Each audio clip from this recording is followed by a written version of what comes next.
¿Qué va? Ya está. ¿Pudiste? ¿Ya, ya están todos?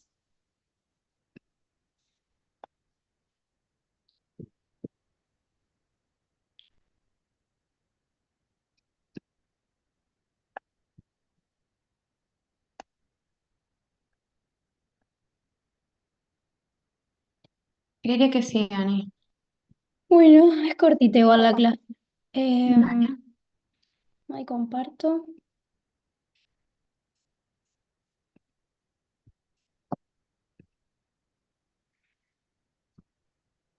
Eh, eh, em, ¿Se ve ahí la Ay, pantalla? el fondo amerita todo. ¿Eh? Se ve, se ve. Ay, espera, El efecto, el efecto. Perfecto, pues se viene Halloween. Che, pará que no puedo. Ahí está. Quería achicar a los participantes pues me tapan la pantalla. Bueno, hoy vamos a hablar de DPV y hemovitrio. Vamos a hacer un repaso anatómico introductorio, ¿sí? De lo que es el humor vítreo. Sabemos que está compuesto en un 98-99% por agua, distintas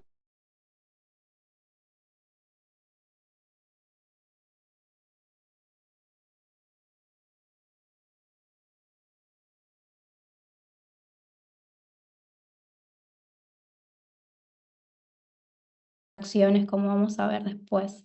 Sí, el gel vitrio lo que hace es formar el 80% del volumen del ojo y seguramente como vieron en la clase de anatomía, está compuesto por 4 mililitros de volumen dentro del globo ocular, ¿sí?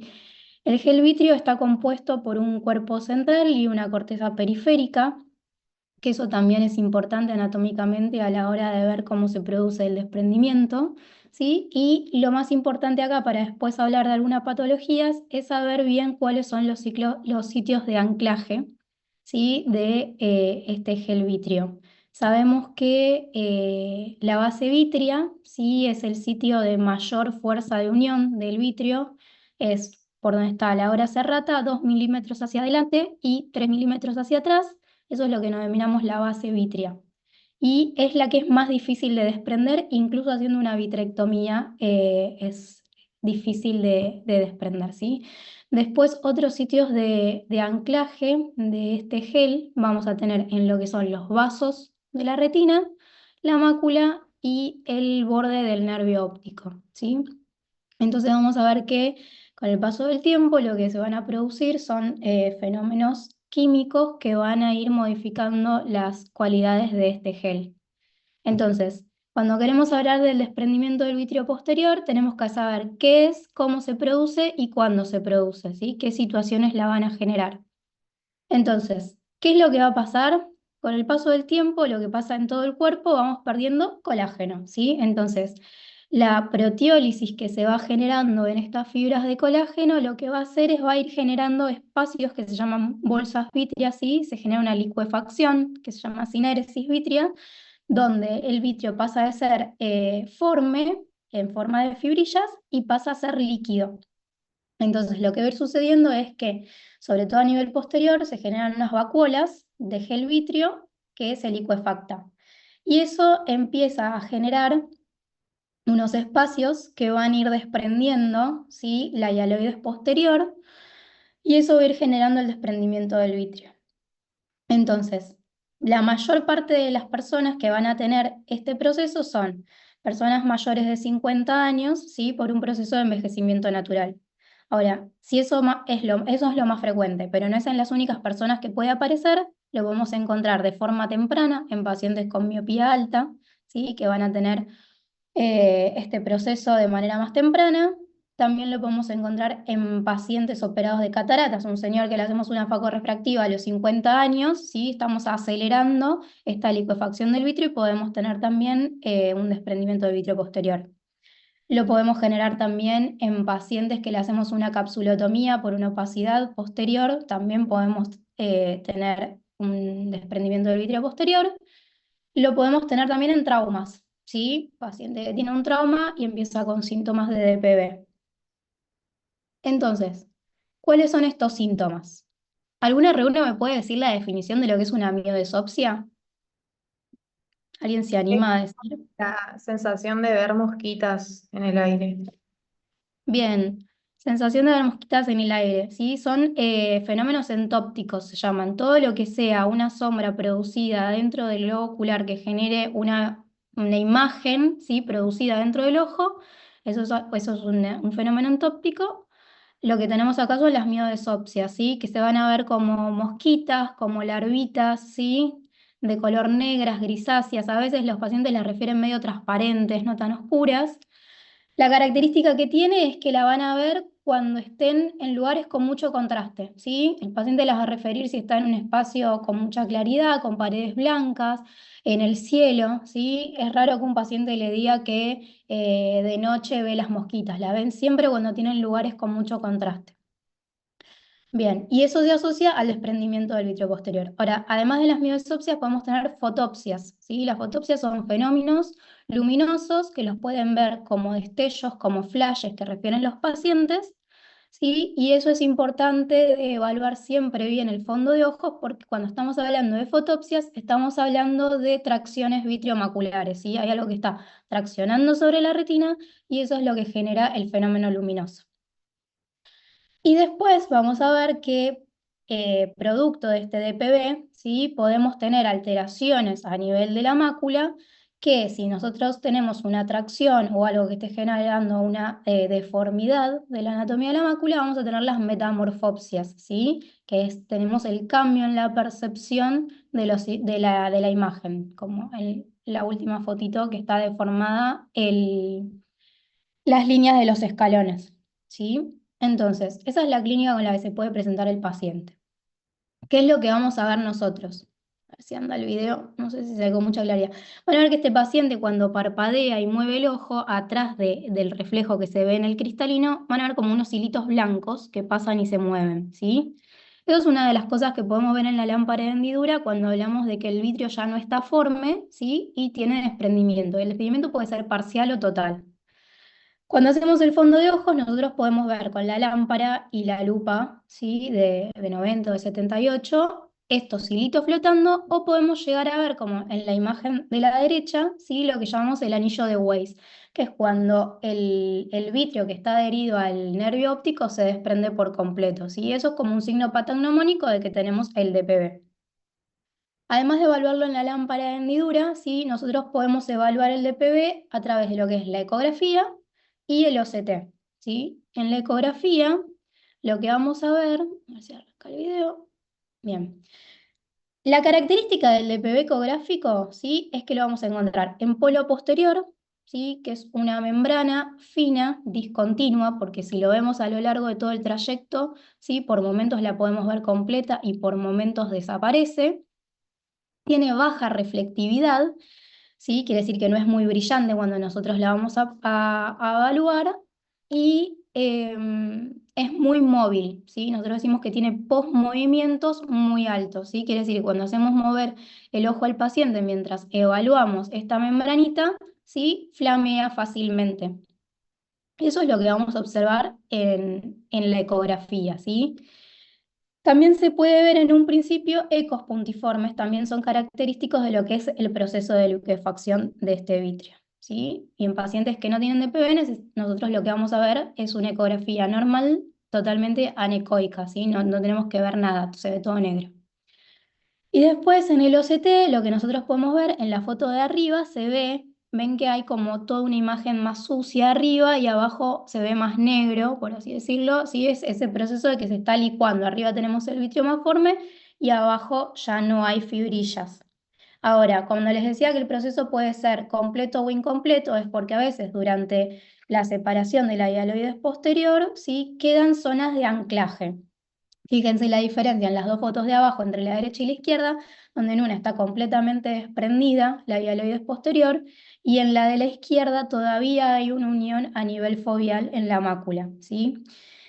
Cuando se empieza a producir el proceso del desprendimiento, ¿sí? Generalmente, si bien es un proceso bilateral, es asimétrico, comienza siempre en un ojo y a veces puede tardar hasta 24 meses en producirse por completo en el ojo bilateral. Lo que puede pasar es que queden sitios de unión a nivel macular y esto, si no se libera por completo de forma natural, puede generar alteraciones en la mácula. Podemos llegar a tener agujeros maculares, podemos llegar a tener tracciones sin generar agujero, pero que traigan deformidad o sea, alteraciones en la visión, ¿sí? ¿Qué complicaciones puede traer un desprendimiento de vitrio posterior? Si al traccionar para desprenderse de la retina se puede llevar un pedacito de retina con ello. Entonces podemos ver desgarros hasta en un 15% de los pacientes. Estos desgarros pueden ser en herradura, como tenemos en la foto de arriba a la derecha, ¿sí? Podemos tener desgarros operculados. Cuando tenemos un desgarro operculado es ese vitrio que traccionó y se desprendió, se llevó consigo un pedacito de retina, ¿sí? Entonces eso que vemos flotando sobre el desgarro es el opérculo de la retina. Y esto en un 7% de los casos podemos tener un hemovitrio. ¿Por qué? Porque cuando traccionó y se desprendió el vitrio, ¿sí? Seguramente rompió algún vasito sobre el que estaba unido y eso generó el sangrado. Dependiendo obviamente de la complicación que genere, es el tratamiento que le vamos a hacer a la complicación, que no es el tema de la clase, ¿sí? Entonces, para hablar del tratamiento del DPB, la mayoría de los pacientes lo que va a tener es un tratamiento conservador. Los pacientes vienen refiriendo que le molestan esas moscas, ¿sí? Más cuando son abundantes en cantidad. Lo que se espera es un promedio entre 3 y 6 meses, se le explica al paciente, ¿sí? Que va a tener un fenómeno de neuroadaptación, donde por momentos el paciente va a dejar de ver las mosquitas, en parte porque el cerebro se acostumbra a la imagen y la anula, y en parte porque a medida que se va desprendiendo por gravedad, decanta esas fibras vítreas y queda por debajo del eje visual. Hay pacientes que no lo toleran, que dicen que son muchas moscas, que le molestan constantemente en el campo visual, que no se le van. Bueno, se había intentado hace un tiempo hacer un tratamiento que era la vitriolisis enzimática.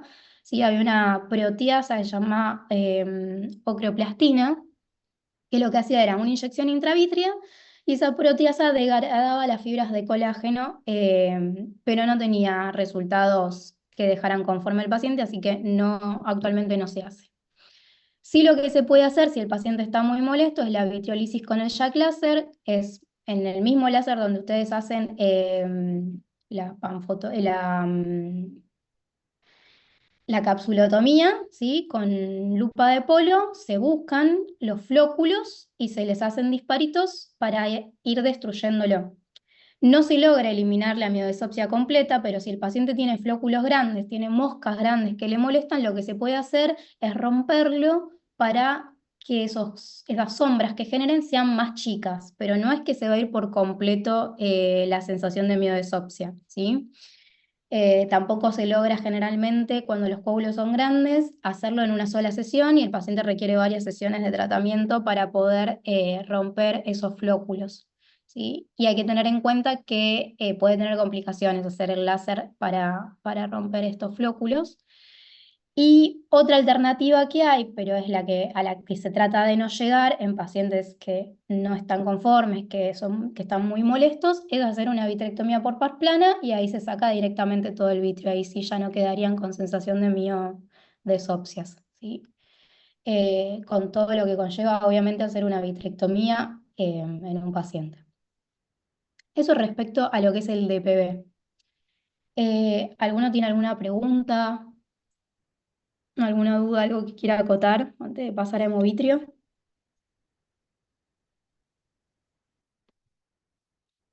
Bueno, Yo no, Dani. listo. Bueno, eso respecto al DPB, ¿sí? No tiene mucha ciencia. Y algo muy importante, porque a veces uno por ahí lo pasa por alto, es si el paciente llega diciendo, veo más cantidad de moscas de las que veía antes, de repente tengo un panal negro y vi flashes, háganle sí o sí un fondo de ojos a ese paciente y traten de ver lo más que puedan la periferia, porque seguramente tengan algún desgarrito en la retina asociado, ¿sí? Bien. Y de esos desgarros que se puedan encontrar, hasta un tercio pueden terminar en desprendimiento de retina. Bien, hemovitrio. Es lo que dice el nombre, ¿sí? Es la hemorragia del vitrio. Ahora, acá lo importante es siempre encontrar la causa, ¿sí? Porque la causa va a determinar primero el tratamiento que vamos a hacer.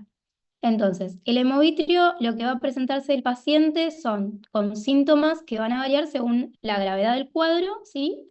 Y el volumen de sangre que tengamos adentro del ojo. Entonces, el paciente puede presentarse a la guardia diciendo que tiene mioesopsia simplemente o que perdió abruptamente la visión. Entonces, hace muchos años hizo un estudio, que esto es anecdótico porque no sirve para la práctica, pero me pareció re interesante.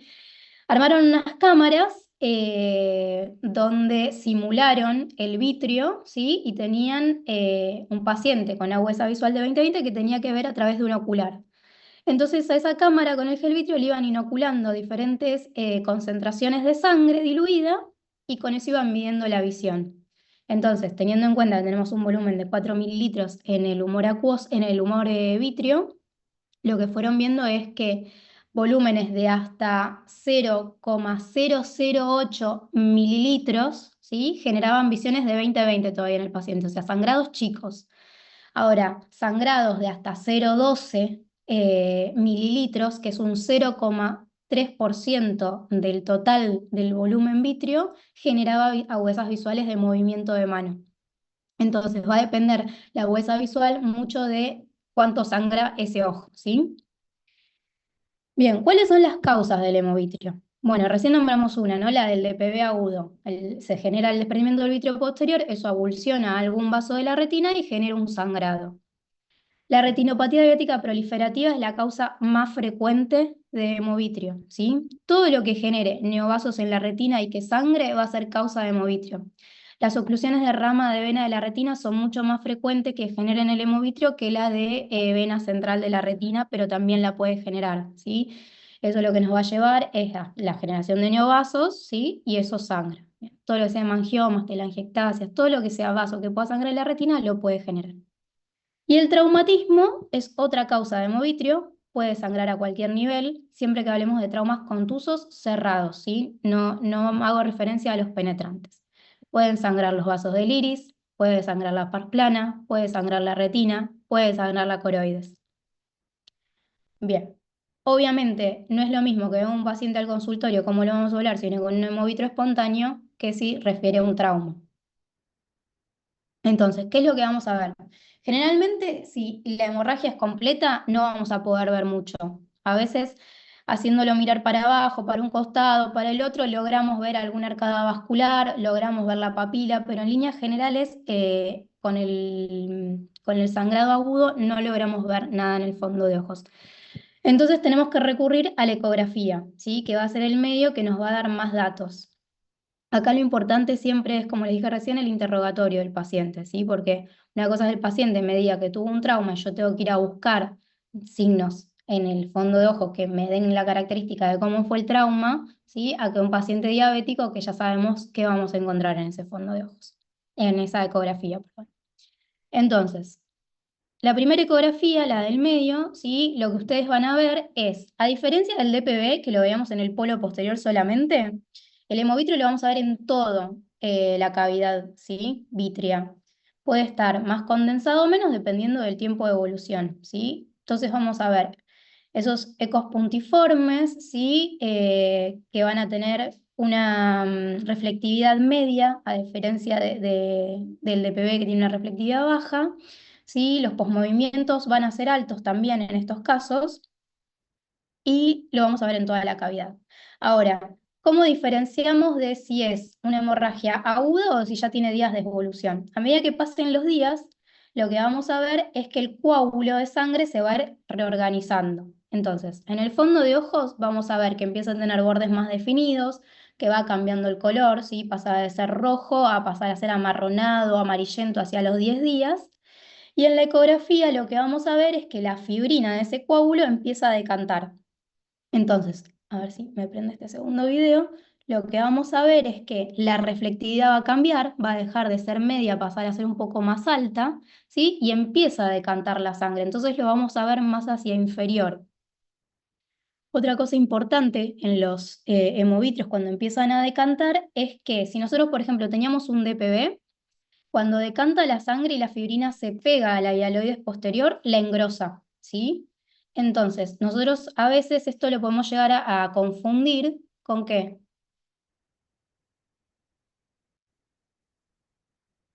Una membrana engrosada, hiperreflectiva, de Con un reflectividad DR. con un desprendimiento de retina. Perfecto. Entonces, lo que hay que evaluar bien en la ecografía para no confundirlo con un desprendimiento de retina es que van a ver, no sé si me ven en la cámara, pero nosotros vamos a tener esa membrana más engrosada y más hiperreflectiva hacia inferior, pero si nosotros seguimos esa membrana hacia superior, baja la reflectividad, ¿sí? ¿Por qué? Porque no tenemos la fibrina pegada hacia arriba, ¿sí? Entonces, también vamos a ver que es discontinua. Nosotros lo vamos moviendo al transductor y vamos a ver que esa membrana por momentos aparece y por momentos no, ¿sí? La retina siempre termina sobre el globo ocular. Entonces, esa también es otra diferencia que podemos tener para diferenciar entre si es un desprendimiento de retina o no. Eh, Obviamente a veces genera dudas y hay un porcentaje que se interpreta como desprendimiento de retina y no es, y viceversa. Entonces hay que hacer bien el seguimiento del paciente, ¿sí? Bien, entonces, ¿qué pasa con los hemovitrios, sí? Vamos a ver qué terapia tenemos, depende de la gravedad. Si un paciente diabético que no le encontramos ninguna atracción por PBR, que no le encontramos ningún desgarro, que solo tiene el hemovitrio, no se hace tratamiento, ¿sí? Es expectante la conducta. Como hacen siempre ustedes, el paciente le dicen reposo a 45 grados para que la sangre empiece a decantar y se lo espera que se vaya reabsorbiendo, ¿sí? Si es un paciente diabético, pero que tiene tracción, que vemos algún desgarro, bueno, ahí ya cambia el pronóstico. El paciente hay que hacerle una vitrectomía por par plana de forma temprana, no hay que esperar a que ese hemovitrio se reabsorba, ¿sí? Si es un paciente con un trauma, lo mismo, ¿sí? Es mucho más importante ahí también no tener una conducta expectante. Si vemos en el fondo algo, el fondo de ojos o en la ecografía algo que nos llame la atención, hay que meterlo a quirófano y hacerle una vitrectomía de forma temprana. Tengan en cuenta que la reabsorción del hemovitrio va a ser diferente en un paciente que tenga el gel vitrio de un paciente que ya haya sido vitrectomizado, ¿sí? Un paciente vitrectomizado que el gel vitrio fue sustituido por humor acuoso, se va a reabsorber mucho más rápido ese hemovitrio que en un paciente que tiene la sangre metida entre las fibras de colágeno. ¿Qué más para decirles? ¿Alguna pregunta? No sé qué más decirles del tratamiento. No hay mucho en realidad de tratamiento porque varía eso, entre el reposo y la conducta expectante y meterlo de forma temprana a hacer una vitrectomía. Dani, yo tengo una consulta. En el caso de un hemovitrio que vos no le encontrás DR ni desgarro, Sí. ¿le das atropina igual? Mira, nosotros a veces a los pacientes le damos atropina y P-forte, pero en realidad es una indicación off-label. No la vas a encontrar en ningún libro ni en ningún paper, ¿sí? Paciente con hemovitrio que no tiene nada en la retina, no tenés por qué darle nada en realidad. Le das solo reposo y esperás a que se reabsorba. No hay Ok, necesidad. La mayoría de nosotros le damos y también como que el paciente siente que le estás dando algo, pero no tiene indicación formal. Bien, perfecto. gracias. Bueno, Claro, porque le estamos dando como 2 veces por día y ambos, digamos. sí, pero no está en ningún libro, Perfecto, eh, eso quería saber. no está en ningún paper y yo ayer justo se lo consulté a Ale Tau porque nosotros es algo que damos frecuentemente Sí, sí, y sí. no está ni en el Ryan, lo busqué en todos lados. Y Ale me dijo eso, me dice, yo a los pacientes en realidad no les doy nada, si es que no les Ok, retina, porque no les cambia el cuadro, dice reposo y control nada más, pero dice es un tratamiento off-label que hay gente que lo da, pero si no lo das, no pasa nada. perfecto. Así que bueno, ¿alguna otra duda? ¿Algo que quieran preguntar? Dani, ¿hay Sí. un tiempo determinado o estimativo por el cual esperar los hemovitrios en los diabéticos para operarlos? Porque nada, vemos un montón en la guardia y a veces como que los tenemos ahí esperando, esperando y no sabemos bien cuándo hacer algo. Generalmente cuando vos ves un paciente diabético, la mayoría cuando viene, espera que voy a salir de acá porque les quiero ver las caras. Es- Generalmente el paciente diabético cuando viene con el hemovitrio te dice, hasta hoy a la mañana veía bárbaro y después dejé de ver.